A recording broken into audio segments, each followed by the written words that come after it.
Sooner Nation, Longhorn fans, welcome to episode 153 of the Bevo Podcast, the only podcast exclusively dedicated to covering the greatest rivalry in college football, the University of Texas and the University of Oklahoma. Kevin, we have a special episode tonight for a number of reasons. But it's no better reason than the fact that Oklahoma just knocked off Big Bad Alabama. And not only did they knock them off, Kevin, they beat that ass down. Heisman Trophy hopeful Jalen Milroe looked anything but. Kalen DeBoer's offensive genius looked anything but. The running game for Oklahoma is what it should have been all year. A dominant display by Oklahoma. In the first quarter of the game, Kevin, Oklahoma fumbles the ball. They miss a wide open trick play pass for a touchdown, and they miss a field goal. And my mind is swirling. It's another freaking game this season. But then something happened, Kevin. The stars aligned. And something happened, and Oklahoma turned it on. The defense shut them down, and it was over, dude. 24-3 in Norman, Oklahoma tonight. Kevin, in addition to that, and we'll talk about Texas, but one of your other arch rivals is live on the screen right now. Because we're looking to see, they just went up in overtime with a touchdown over Auburn. Auburn's going to get a chance. What hell of a day for college football, Kevin. Are you fired up or what? Yeah, I really am, man. We talked about this during our preview episode, that it's just been absolute madness, and we knew that the madness will continue today. And we got just that. Just upsets all over the place, college football playoff implications. This thing has been completely turned on its head, and I'm here for all of it. And I'm just glad that my team won, because a lot of teams didn't. Kevin, y'all did win. Texas wins 31-14 on the back of 17 unanswered points in the middle of the second quarter. Quinn with another okay day, I guess. Kentucky does have a good defense, 191 yards, 2 touchdowns. More importantly, no interceptions. Did have a fumble, which I think led to a touchdown. Am I right?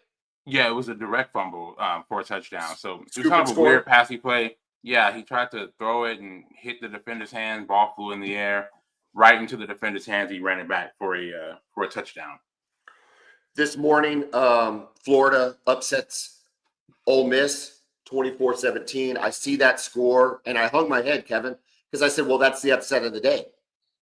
That's it. I mean, there goes all the karma. OU doesn't have a chance. I got to tell you, I did so many things right today. I left my phone in the car, and once good things started happening, I didn't go get it. If you notice, Kevin, I didn't text you until after we picked up the first down inside 2 minutes to go in the fourth quarter. Yeah. Like, I didn't want to text anybody, talk to anybody. I stayed off of X. Kevin, that's always good. Staying off of X is I've done that for the majority of this season. It's been a really good move. That place is beyond toxic. Kevin, I don't know where to begin. Give me something to begin. Ask me a question, because I don't even know where to begin. Well, I mean, let me just say this. What this game looked like tonight between Oklahoma and Alabama, it looked like the two teams just switched. What we saw out of Alabama today is what we've seen out of Oklahoma all season long. That's 100% right. That's 100% right. What I saw from you guys is pretty much the way that Alabama has been winning, at least over the last few weeks. They've really been running the ball. They've had the quarterback run game going with Milroe, and they play really good defense. And y'all switched to Alabama tonight, and Alabama turned into Oklahoma. Great win for you guys, especially given everything that's going on. Head coach is on the hot seat, at least from a national standpoint, right? I'm not sure how all the fans feel about that. But you would have to think, just given the record, that it's year 3. It was there warm. Is it was right? warm. We're talking that Is he the guy questioning that? So you just didn't know what to expect from the team tonight. Really nothing to play for other than pride and, I guess a bowl game appearance. And yeah, you come out and you show great effort. You had a great game plan. You had them scouted very well.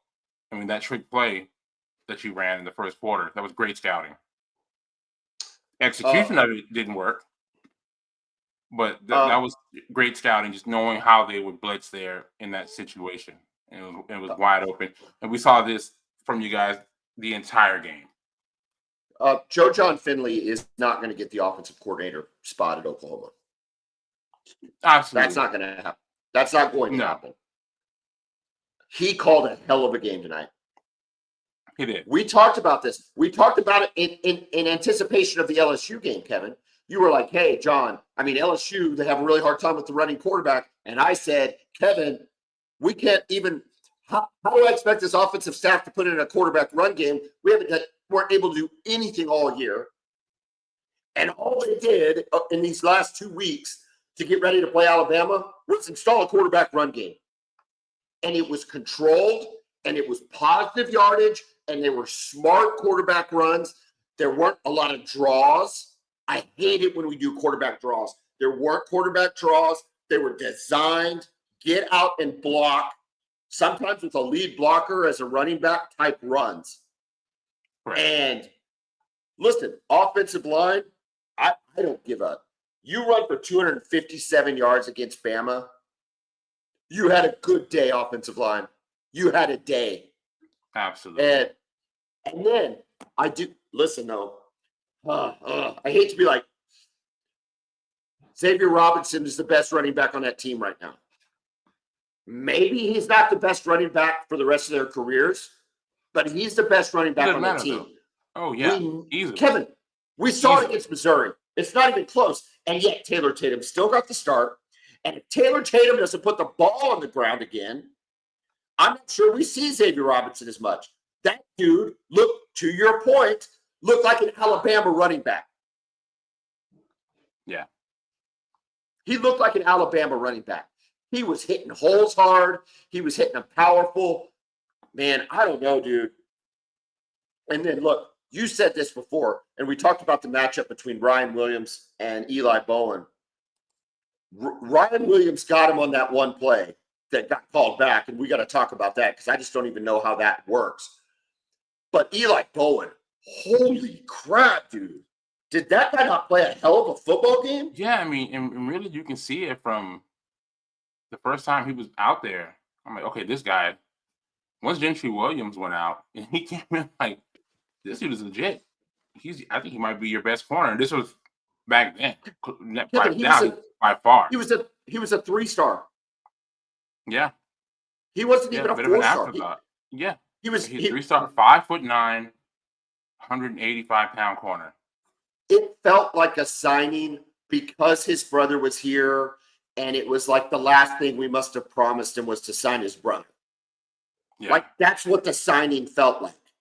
And all this guy has come in and done has been one of the best defensive players. And tonight, to take on guarding that dude. Yeah. And, you talk about swings and momentum. When Ryan Williams got loose on that play in the first quarter, and it was called back, it wasn't a touchdown, and we're able to hold him to a field goal. Yeah. Huge. The defense, best defensive performance by Brent Venables in 3 years. Has to be. Yeah, probably so. I mean, you just took them completely out of what they wanted to do. First of all, they want to run Milrow. That's first and foremost. They did not run Milrow. They could not. Milrow could not run the ball at all. 15 carries for 7 yards for Jalen Milrow. Oh. 7 yards rushing. And then you didn't let them throw the ball. You got after them. That offensive line, you found some weaknesses there, and you really got after their tackles with your edges. Mason Thomas had a great game. Milrow finishes 11-26 for 164 yards and 3 interceptions. My goodness. It's an absolute disaster of a game from that entire Alabama offense. They're really the entire team. But that offensive effort for them was. It's we talk about this. We've talked about this with Kalen DeBoer. The things that you never saw from a Nick Saban team. Okay. Yeah. The interception by Eli Bowen. I know it sounds crazy to say this, but you never saw piss poor blocking from your receivers on a Nick Saban coach team. And that whoever that receiver was completely whiffed on Eli Bowen. Like he didn't touch him. No, and it just led to a really, really, really bad play. Yeah, just very minimal effort at best. And yeah, I mean, and that's the one thing that had to happen. The decision was fine, but you have to get a block there, and you expect to get a block there. You don't expect the corner to be in the backfield there. So they get down 2 scores. And at this point, Kirk and Chris Fowler are saying, man, this starting to look a little scary for Alabama. Acknowledging that, 2 scores on the road, regardless of who you're playing, is tough. Yeah, it's tough. But then Alabama starts running the ball with their tailback. Do you remember this sequence? Yeah, absolutely. Like they're running the ball, and you're thinking to yourself, okay, well, they're using the clock, but man, we're not really stopping them, we're either keyed in on Milrow or whatever it is we're doing. And inexplicably, DeBoer decides, I'm not going to run the ball anymore. I'm going to throw it. And there comes Kip Lewis. I don't know what Jalen Milrow was looking at, dude. Yeah, I don't know if he had just predetermined that he was going to throw that football no matter what. But, I mean, he was all over it. Again, you scouted them well. You knew when to shift. You shifted right at the right moment. And I think you picked something up on tape that in certain sets, it's an automatic throw based on the formation. And that's what that looked like. And you guys were in the right spot. And Kip Lewis, I mean, showed off his speed, right? I mean, it's hard to get away from Milrow. Milrow had a pretty good angle too. And yeah, he just took it to the house. And at that point, it's like, ooh, this is not looking good at all. Like, I don't see how this is going to happen for Alabama. Again, they just didn't matter. Go ahead. Okay. It was golly, if you're an Alabama fan, it feels weird talking about a win. I got to tell you, Kevin, it's been so long. I've always been looking for things to gripe about, and I just have a laundry list of things that are awesome. I feel like Chris Farley on Saturday Night Live. You remember that thing that happened? That was awesome. But anyway, so please stop me. But in terms of the game itself, the only little bit of scare that Oklahoma had was on the 4th down play. Milrow hits a shot down the sideline, right? Yeah. It's a shot down the sideline, and Ryan Williams makes a hell of a catch on Eli Bowen. I mean, just fantastic. Body control. How that kid has body control like that is just unbelievable. And it's negated for illegal touching. And they said that he was covered up. Yeah, in the formation. And they went back, showed several replays, and those things happen. But as soon as they showed the replay, I'm like, this looks like a very typical formation that you see every day. So, and then when they threw the flag was weird too. It was after the throw came out. So it wasn't like usually those flags are thrown right at the snap. So yeah, it's a bizarre deal. I don't know if it's something that we missed, the commentators missed, and the referee that they have, the retired referee who comes in and talks about certain calls that happen. Either we all missed something or it was a wrong call. I don't know which one it was. You're right, because the flag almost looked like it was going to be a personal foul on maybe he pushed the guy in the face or something. Yes. It looked like there was maybe some trash going on between the offensive player and the defensive player right there, the Alabama player and the OU player. Maybe it was, and that would have been on probably either the field goal or the point after or I don't think that would have taken points off the board, but it was just very odd. Kalen DeBoer went ballistic, and I think rightfully so, right? I mean, yeah, you do understand that. No matter who you're going for, you got to understand That just looked like a very, very odd deal. Again, y'all shouldn't care about that, but I understand why he was so upset.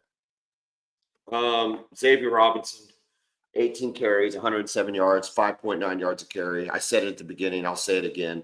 He's the best running back on OU's roster. It's not even close. I mean, he's the best So- by a wide. Even when we just saw this in the fourth quarter or the second half of the Missouri game, you say, okay, this is what it's supposed to look like. So I don't want to be like sour grapes here on DeMarco at this point. I've been hard on him all year. But honest to God, what is taking? Is he that bad in practice, Kevin? Is he that bad in practice? No, that's a very fair question. And he burned his red shirt tonight because he played 2 snaps against Ole Miss, and he played 2 snaps against Texas. So it's like, I mean, come on now.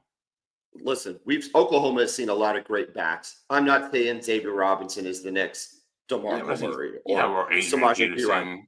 Yeah. Nobody's averaged 5.9 yards a carry in a year and a half. I mean, at least all year. I guess it's been a while since you've seen that. I guess real quick. Sawchuk did it in the back half of last year, but he didn't. Nobody's done it this year. Yeah, what do we got going on? Auburn or A&M down 3. They're going to need this field goal to try to extend this football game. Okay, here's the deal. If you're a Texas fan, and I think if you're a football fan, I think you want A&M to win this game. Yeah, I mean, we talked about this during our preview episode, and I said the same thing. I want A&M to win this game because I want it to be for everything. And if we were to beat A&M next week, it just gives us more credibility. Right? Well, yeah. Your schedule's so bad, dude. It's Kentucky. Not the worst schedule I've seen. 38th in the country. I've seen worse. Where does it rank in the SEC? I'm not sure of that. That I'm not sure of. Yeah, I'd have to check that out. I know because Alabama, Georgia, Oklahoma, and even Ole Miss, Florida. Georgia, Florida, Alabama, Oklahoma, and even Ole Miss have played some pretty legit. Tennessee had to play Bama. He's good. It's good. Yeah, it's good. Yeah. Triple overtime. Yeah. Hey, Kevin, talk to us a little bit about Texas real quick. 1,700 points in the second quarter. I mean, you didn't cover. That was a big number. That was a big number to cover. Yeah, exactly. That was a big number. So, it's an interesting game. Texas got off to a hot start, went right down the field and scored. Quinn Ewers touchdown to Gunnar Helm. Was shutting them down, their offense down. We knew that their offense hadn't been much all season long. And we get to halftime. Texas is up, and Kentucky comes back in the second half with a different quarterback. Y'all benched Brock Vandegrift? Yes, because Brock had gone 3 of 7 for 51 yards with a touchdown and an INT in the first half. Well, they bring in this kid named Cutter Boley. He's a true freshman, and this kid looks good. I think Brock Vandegrift is done at Kentucky because this kid looked very talented. He had a strong arm. He was accurate, and he seemed to have some toughness about him. If you look at the stats, 10 of 18 for $160, no touchdowns, and an INT.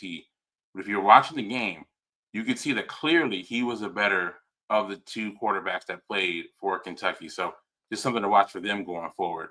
But yeah, Quinn Ewers looked good in the first half. They got the running game going. Trey Wisner finishes 26 carries for 158 yards and a touchdown. Jaden Blue finished with 15 carries for 96 yards and a touchdown. So they ended up running for 250. Those stats are pretty good against a Kentucky defense. That's pretty good. Correct. Kentucky usually plays really good defense. Yeah, and I heard through some of the insider stuff during the week that Texas felt that they could run the ball against this Kentucky defense, and they were able to do that. There was a part in the game where they got it, we can't just go and beat a team by 50. We have to kind of make it interesting. And that happened in the third quarter. We're up 24-7 at halftime. And, every time we drive, we end up having to punt the ball. And then we have that weird turnover where Quinn's trying to tuck the ball and runs into somebody and the ball flies out and it falls right into their defensive end's hand who runs it in for a touchdown, which makes the game 24-14, closer than the game actually felt. Jaden Blue lost another fumble in the second half, which is very concerning. I don't understand what it is with this team and ball security. Jared Gibson, the talented freshman that they have, he had 2 lost fumbles against Florida a couple weeks ago. Blue lost the ball last week against Arkansas that thankfully went out of bounds. He scored a touchdown in the first half, and the ball was starting to come out as he crossed the plane. It was very close. Thankfully for Texas, there was not an angle that could show definitively because they called it a touchdown on the field. Had they called it a fumble, I think it would have stayed a fumble. So, man, looking forward, I'm really concerned about this ball security thing from Texas running backs as we get into this, first of all, this game against A&M next week, where you cannot turn the ball over in that environment, okay? And looking forward, if we're able to win this game and play for the SEC championship and in the college football playoff, I'm really nervous that one of these fumbles is going to cost us an opportunity to win a national championship. I don't know if they're going to figure it out because you would think that this would have already been figured out if it could be figured out. It's been happening all season, right? Yeah, that's a lot of supposition, but yes, I think I know. Yeah, right. Like, I mean, if it could have been figured out, it would have been figured out, and it should have been figured out. Yes. So, man, I don't know. So I'm just gonna say this: I'm very happy with this win. Kentucky's a classic trap game. I thought we came out intense and ready to play, handled our business, and I'm looking forward to the game against A&M in an atmosphere that is going to be historic. I feel like. I think so. Yeah. I mean, yeah. We'll get into it with our preview episode, but it's going to be crazy. Oh, okay. So here, one of the reasons why, folks, we're doing a post-game reaction. So if we sound a little scattered, it's because we're doing a post-game reaction, which we haven't done. I don't think we've done before, at least this close to the game. Yeah, it's been a while. Yeah, we have. But I have the opportunity, Kevin, to go on a cruise with my wife's entire family, which is like 45 people out of California. Oh, really? Are you serious? Is that many people?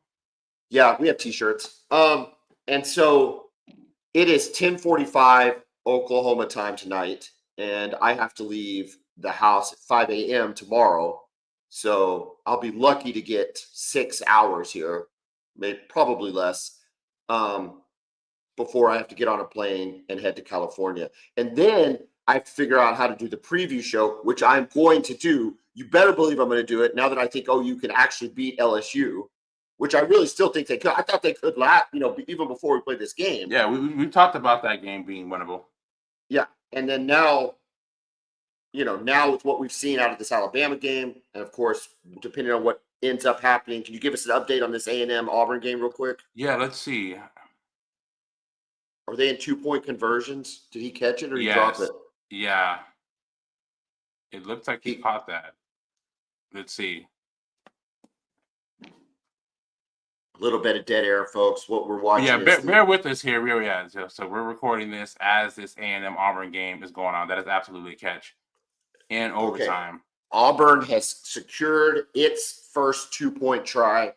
A&M is going to have to answer, because I guess we're in quadruple overtime right now? I think we're at least in 3. No, it's 4, dude. Look at this. Oh, okay, 4. Yeah. All right, here we go. A&M from the left hash. Putting in wild power to the left. Oh, reverse. Nobody's open. Reverse to the quarterback.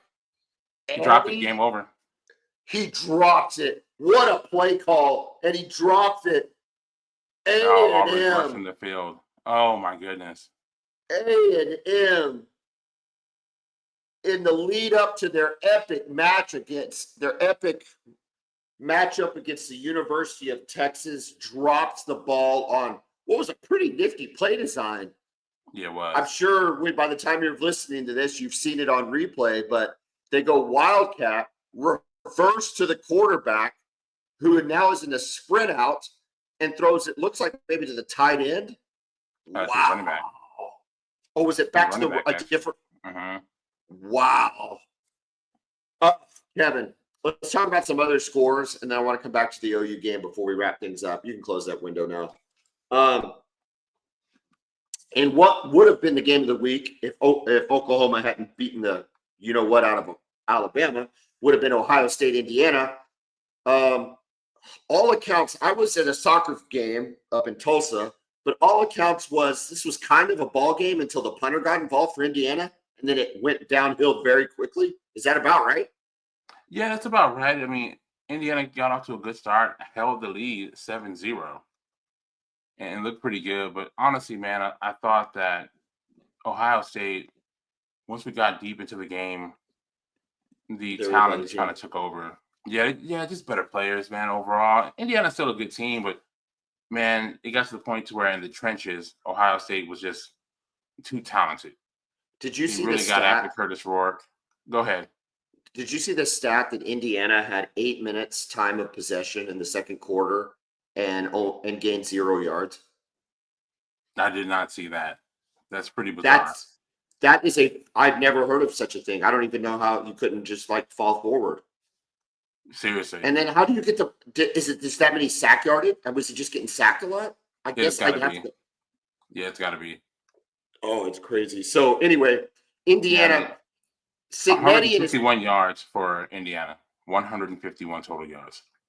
Signetti in his post-game conference almost laughed off the fact that Indiana shouldn't be a college football playoff team. I mean, I don't know. We're going to get down here to Boise State and stuff, and I guess we're parsing, but at the very least, Indiana is on the bubble, right? Correct. If not out. The problem is the SEC. The SEC got hurt today. The Alabama loss hurts the SEC, which I don't give a rip, and the Ole Miss loss hurts the SEC. It is going to be really hard. However, you will remember I said that if a team is at 9-3, and I was talking about Oklahoma when I thought we might have had a chance,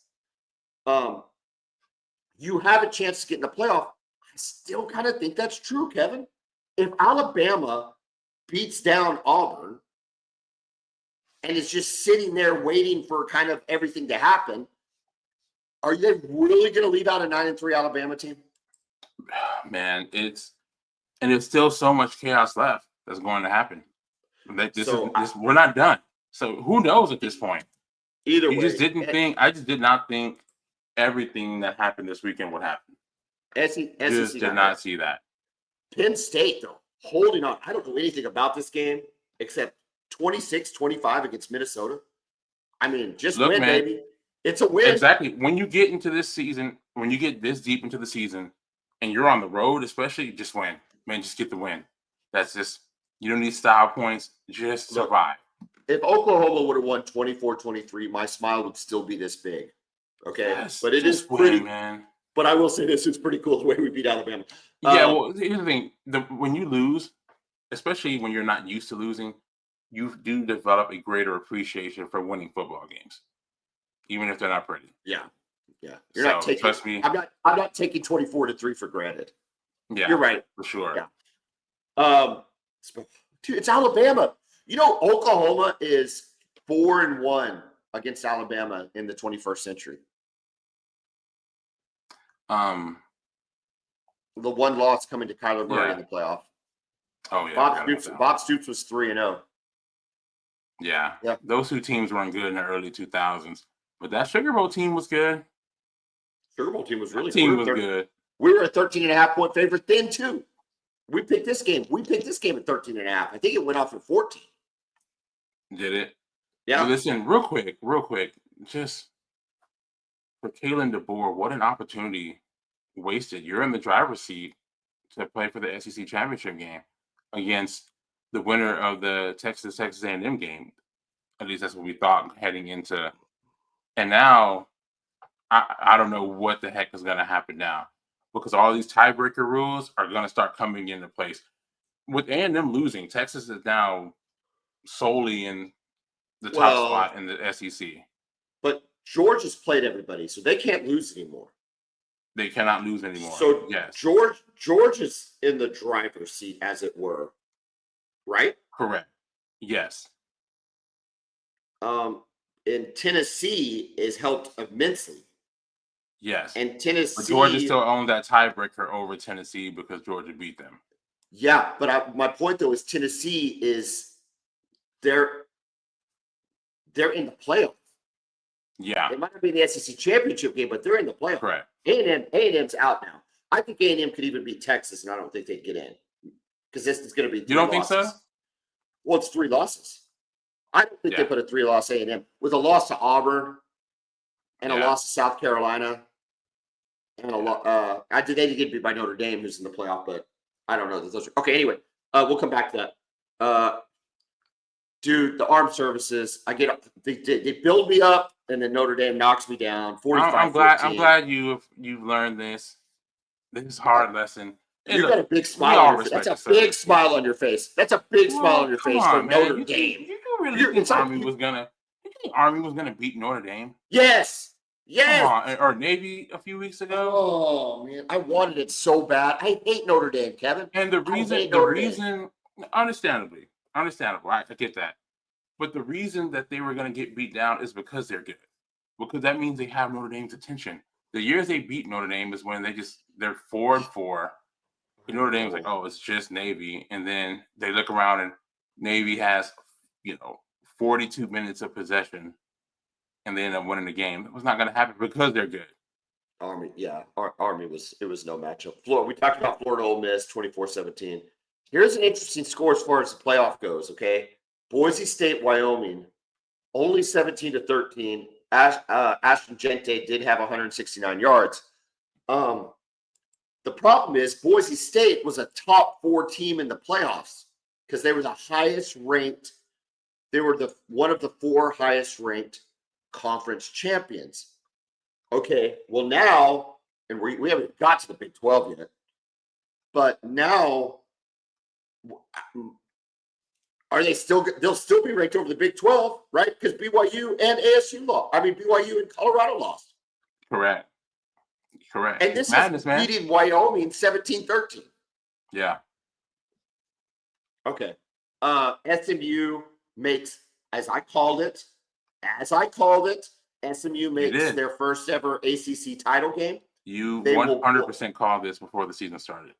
If Miami beats Syracuse, it will be SMU Miami. If Miami loses to Syracuse, it'll be Clemson, who's already played their ACC schedule.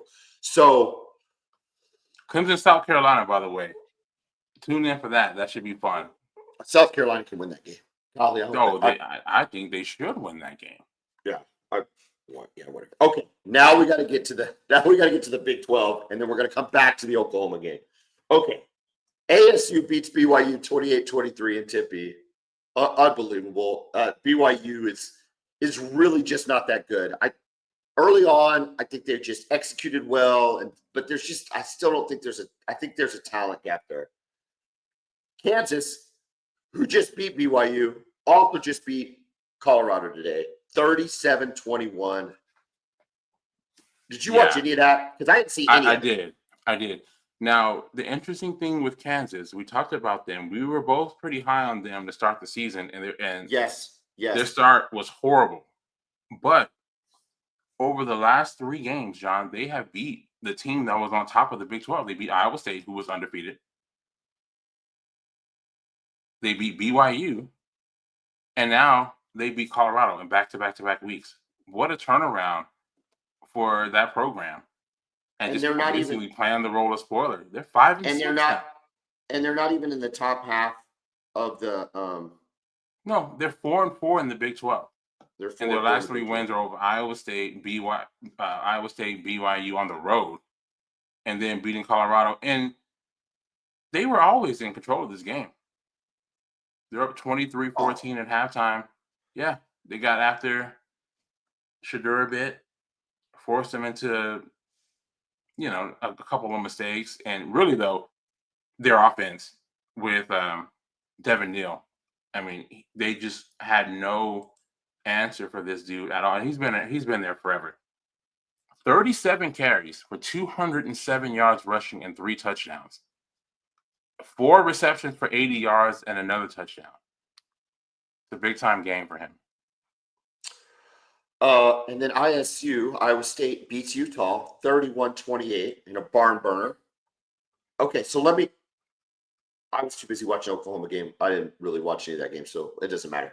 What matters is, Kevin, here, let me tell you what's wrong with conference realignment. Okay, you ready? I'm going to explain. Go ahead. Yeah, I'm going to explain to you what's wrong specifically in the Big 12. Okay? There are 4 teams atop the Big 12 with 6-2 records. Colorado has an 8-3 overall record. The other 3 are 9-2. That doesn't matter necessarily, maybe for tiebreakers, but I'm not sure. I did not look at the Big 12. We talked SEC tiebreakers last time. I did not look at the Big 12 tiebreakers. However, ASU, BYU, Colorado, and Iowa State. Amongst those 4 teams, there has only been one head-to-head matchup. And I looked at their future schedules. There will only be one head-to-head matchup in the regular season between your top 4 teams in the conference. Isn't that crazy? That's stupid, man. Absolutely wild. Well, it's like the SEC has been for so long. It's probably going to get worse now, but Texas has played Georgia since A&M went to the SEC in 2011. Texas has played Georgia more than they have, or the same amount of time that they have. Yeah, I do think the SEC's. I think the SEC's trying to figure that out, and that's why they top-loaded everybody's schedule except Texas. They should have done the pod system that everybody thought they would do. But if you play did those the same pod, 4 teams, but if you did the pod, there could have been a scenario where you don't play Alabama or Georgia for 4 years. Yeah, I love the old Big 12 schedule, the original Big 12. I love the old Big 12 schedule. I love the old Big 12 schedule. You're guaranteed to play. If you go in there, every 2 years you play everybody. Yeah. No, I loved it. It was great. It was great. Yes. 2 years playing against 3 teams from the North. Next 2 years they play the other ones. Great. The only head-to-head matchup is ASU. And they hold the tiebreaker over BYU. So that's crazy. I don't know who else holds the tiebreaker, and I'm not going to go look into it right now at 11 o'clock on a Saturday night. But it's just fascinating. Okay. As far as our picks go, bad week for picks. But I specifically went against Oklahoma to reverse psychologize this whole thing, and it worked. So I'll take the loss. But you are now 32-34 on the season. I am 31-35. Back to Oklahoma, Alabama. Let's close this up tonight, Kevin. Okay. Oklahoma, much maligned. Injuries. Self-inflicted mistakes and self-inflicted errors throughout the entire season. Offensively inept with no true identity all season long. The only bright spot has been our defense. Now we play against Alabama and we win the game convincingly, both with a defensive effort and with an offensive effort, which was very focused, right? We knew who we were. Should this give Oklahoma fan hope that if we can look like this against the best in the SEC, that we're going to be okay going into the future? I think it'll give you a little bit of hope. I think there's still a lot of questions there. This offensive coordinator position, this hire is still massive. You got to get the right guy in. You got to. And, there's still a few holes in the roster that you have to fill. So I don't know how much it changes the long-term outlook. But damn, man, you just beat Alabama at home, so just enjoy it. I say just enjoy these moments. The questions are still going to be there. I guess my question is the last time we played Alabama, when you looked at the rosters, especially in the trenches, and I'm thinking about like the defensive line, man, Oklahoma got pushed around. Like, Yes. Yeah. You had a good offensive line that year, but your defensive line. our defensive line wasn't any good, and then our offensive line got kind of pushed around by their defense back in the day. Now, granted, those were very good Alabama teams. They had Quentin Williams out there. Yeah, those were very good Alabama teams. But still, I'm just saying, I didn't look at that game today and go, my gosh, we're just getting killed and we're getting lucky. It was like, man, we're really pushing dudes around. Yeah. Our defensive line was whipping them in the second half. It wasn't close. And you were whipping them all up and down, especially on the edges, but even inside. Dejon Terry might not have the stats, but he played a hell of a game. He did. He was so disruptive, man. He was so disruptive. R. Mason Thomas, disruptive. Stutzman, I don't know if it'll show up in the stat book, but Herbstreit kept pointing it out. And you saw what made him a great player tonight, being a leader, getting people lined up. He was the quarterback on the field. I don't know, man. It just feels good to be a Sooner again. And it's been rough this year. But to beat Alabama, we talked about getting bowl eligible. I didn't care about being bowl eligible, and I still don't even necessarily care about that. But I love beating Alabama. And it feels really, really, really good. Well, I can definitely relate to that. Texas beat them last year. It was very fulfilling beating that school, just knowing how good they are. Even with DeBoer, it's different this year. Here's what's really different, right? So Kalen DeBoer comes in from Washington. And as good as Alabama is, if you look at Kalen DeBoer at Washington, better quarterback at Washington last year with Penix. I think their running back Johnson was just as good, if not better, than what they have now. And their receivers, I'm taking all three of their receivers at Washington last year over the Alabama guys that they have out there. I mean, Ryan Williams is an absolute stud. But when you have the experience of Adunze, the core. McMillan, You're gonna take and the core. Jalen Polk. Yeah. All three of these guys were gone by the second round of the draft. All three of them. Yeah. So it's interesting. Like, it's almost like he came from an offensive standpoint, skill position standpoint, and quarterback. It was a downgrade over what he had at Washington. I'm not letting him off the hook at all because he still has a lot of studs to work with. And whatever game plan they had tonight just did not work. You guys were all over. Okay, you're right. And here's specifically with his game plan. His game plan was to run Mill Road. You got that vibe very early. I mean, first play of the game. Did Billy Stutzman. My mind's going. Danny Stutzman meets Milroe right in the hole. That's first play of the game. Boom. That's what we're going to be up against all night. When that wasn't working, were you surprised? I mean, was the passing game impacted strictly by the rush, or were we doing something exotic in coverage? Because they didn't look like they just had a ton of dudes open. I don't know. I mean, I have to go back and watch it, but I don't think they were doing anything exotic. I think you were bracketing Ryan Williams. That's for sure. I think you were keeping a safety over his side most plays, which you should. And you say, okay, let these other guys beat us. Kobe Prentice and it's a Jeremy, I can't think of the kid's name. Their other receiver. He had that one catch down the seam early in the game, but not much other than that. So let me see the box score. This is up yet. I don't know if it is. Give me 1 second here. I want to go over this before we finish up because it's just, man, their offense looks so inept. They didn't do anything well. They had that one stretch, like you said, where they were running it well, but the passing game, man, was just non-existent. I'm going to say it again. I think you are exactly right when you say it looked like you were watching Oklahoma play Alabama in reverse. I mean, it looked like the teams had switched jerseys and switched offensive play callers because it was just weird, man. It was weird watching them. What the heck happened?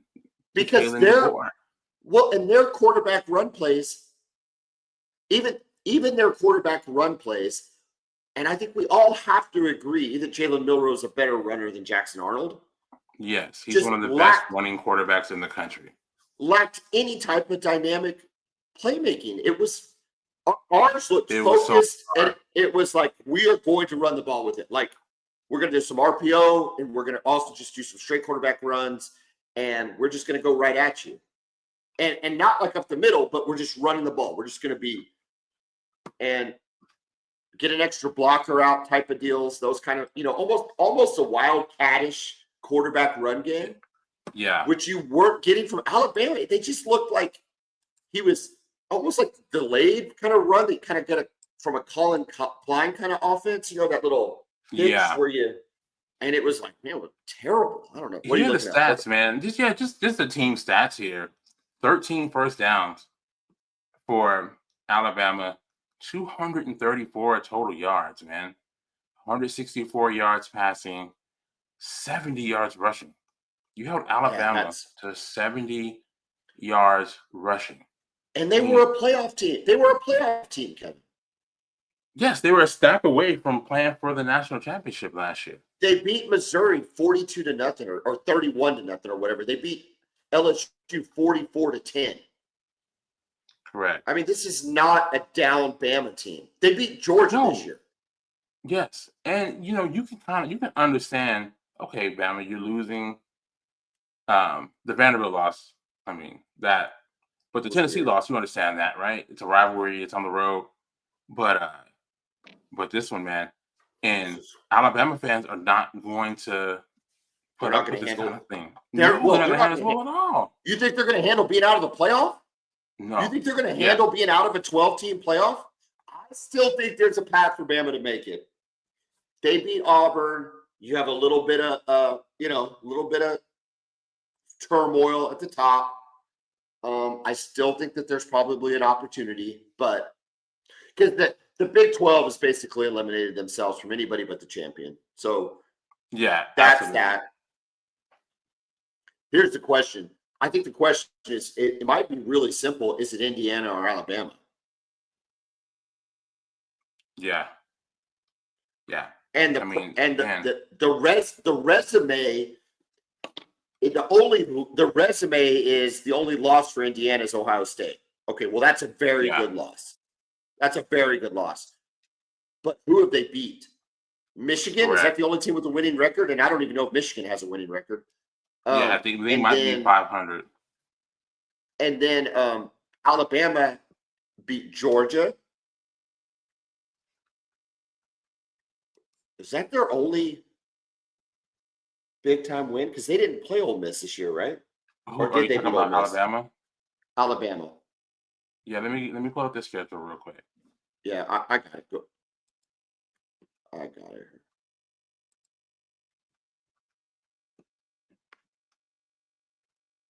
They beat South Carolina, who is a good football team. They beat Missouri, who's still ranked, and then they beat LSU, who was ranked. I mean, they still had a much better wins than anything Indiana's going to throw. I think if it comes down to that, I think the Big Ten can go pound sand as far as I'm concerned. Yeah. Okay, so here's this strength of schedule here. This is per the FPI by ESPN here. I'm going to put this up real quick.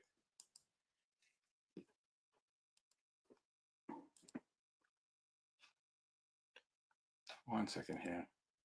No, you're fine. So anyway, I think they got a path back to Oklahoma. John Finley, great freaking job, bro. That is just absolute great job. Defensive staff, great job. Brent Venables, with everything that he's been having to deal with, we talked about this, his wife being on the hot seat, just a gut punch of a loss to Missouri. Good for him for having the guys ready to play. And we're asking, have the team quit. Listen, we're the guys in the quit and have it. That's what I've been begging for. Is just show up. Just show up. We did not show up against Texas. We did not show up against South Carolina. We shot ourselves in the foot repeatedly against Tennessee. and gave ourselves a chance against Mississippi. Gave ourselves a chance. And so to show up today with the game plan, I think what's going to happen is when the shine from this win wears off, it's going to be a little bit more kind of like what might have been, like Sure. Yeah. what might have been with this team if this is how we could have played.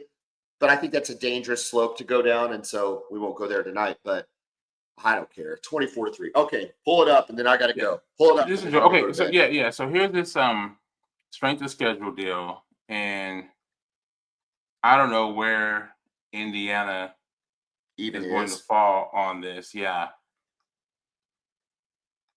There they go, right here. Indiana Hoosiers 106. Yeah, that's what I'm saying, and that includes their game against yes. That includes Ohio State. Correct. Yeah, this takes into effect your entire schedule for the season. Look, I'm much like Texas. It's not all their fault. Yeah.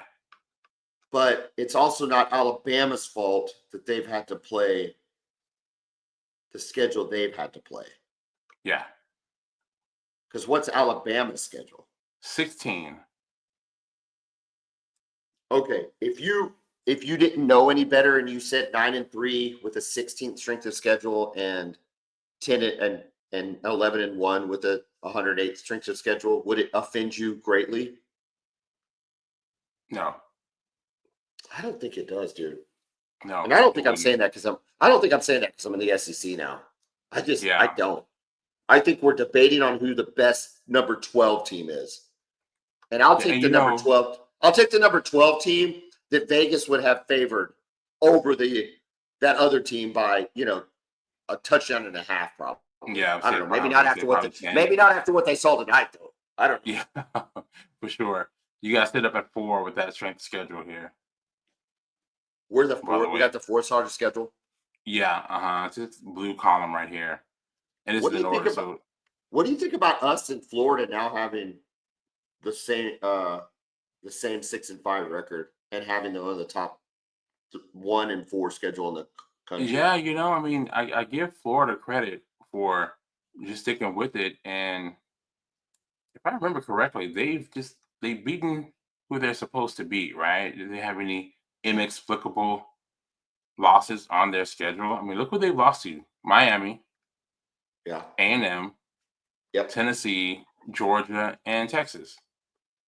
But beating LSU and Ole Miss in back-to-back weeks is huge. I fully expect them to beat Florida State next week. So if you're them, you go into the season into next season with some momentum, and I think you guys have the opportunity to do the same thing. Well, let it sink in. If Oklahoma beats LSU, you're 7-5, and you're gonna have the same record as Florida. It's just what's crazy is what Vegas predicted. So anyway, I don't know. I don't think they predicted Vegas didn't predict 24-3, Kevin. I know that. No. I know Vegas didn't predict 24-3. No, and again, this LSU game just looks winnable. They beat Vanderbilt by a touchdown tonight. LSU did 24-17, and now they get to host you guys next Saturday. Too bad that game's on while Texas is playing Texas A&M.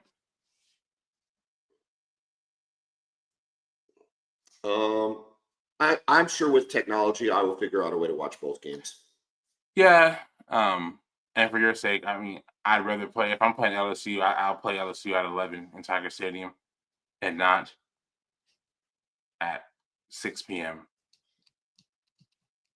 They've been drinking their moonshine all day. Kevin, I want the full experience. Give it to me. Yeah. I want the full experience, Kevin. Same here. Me that too. Doesn't bother me. I wanted to go when that game got canceled. I know Texas was scared. You were scared, Kevin, to play Fayetteville, to play Arkansas in Fayetteville at 6 p.m. Scared, but I'd rather play them at 11, especially them. Dude, you have gotten the benefit of every single scheduling thing that can occur this year. Benefit. Hey, and you had the same benefit last year. Y'all screwed it up. At least we haven't screwed it up yet. Fair enough. Good point, Kevin.